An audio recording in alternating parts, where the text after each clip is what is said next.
سلام سلام، ان شاء الله تكونوا بخير وصحتكم بخير. اليوم راح نشارك معكم طريقتي في تحضير ليزابا اللي هي زوائد الدجاج. روحوا مباشرة لطريقة التحضير. في مقلاة حطيت شوية زيت، زدت عليها الثوم اللي كنت سكرفشته، زدت عليهم طماطيش اللي كنت سكرفشتها حوالي 3 ملاعق كبار. اذا كان عندك فلفل احمر حلو مطحون ديري حوالي 2 ملاعق كبار. ملح، فلفل اسود، عكري، واكيد ولازم كروية. نحط المقلاة فوق النار ونبقى نحرك شوية، يعني نقلي المكونات حتى يدخلهم الطياب. غير يبدا الطياب يدخل لاصوص تاعي نزيد عليها الماء ما نكثروش، يعني قيس لي زابا اللي عندنا، وكما دايما نقول لكم الماء يكون سخون.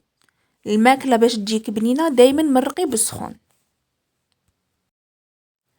غير تبدا لاصوص تغلي كما راكم تشوفوا نزيد عليها طماطم مصبرة. انا هنايا ما زدتش بزاف، زدت حوالي ملعقة كبيرة وحركت مليح باش تذوب لي في لاصوص. غير بدات تغلي نقصت عليها النار وغطيتها وخليتها تطيب في غرضها حتى تعقد. من جهه وخد اخرى رايحه نقلي لي زابا. انايا لي زابا نقليها جامي رجعتها خضره في لاصوص، وممكن نقليها طايبه بزاف في الدار. غير يشوفوني راح ندير يقولوا لي لا لا لا لا ديريها نص طياب، راهم عارفيني كيفاش نديرها.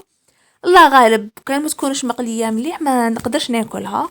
هنايا غلقت عليها وخليتها طيب في غرضها.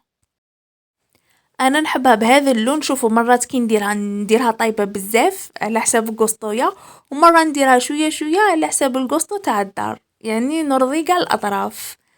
هنايا طابت كما راكم تشوفوا، نحيتها وقطرتها من الزيت. ما جات لي زابات تقلى جيت سوا مع لاصوص، لقيتها وجدت هذيك هي، فرغتها ديريكت وزدت خلط. اكيد خليتها تكتك ولا تبقبق غير شويه وطفيت عليها وغطيت حتى يوصل وقت الفطور. كما شفتوا ماهيش حاجه صعيبه، حاجه سهله بزاف بزاف. ما من اللي ما تعرفش تطيب وكاع حاجه خفيفه وسهله تقدري تجربيها وتنجح لك من اول مره.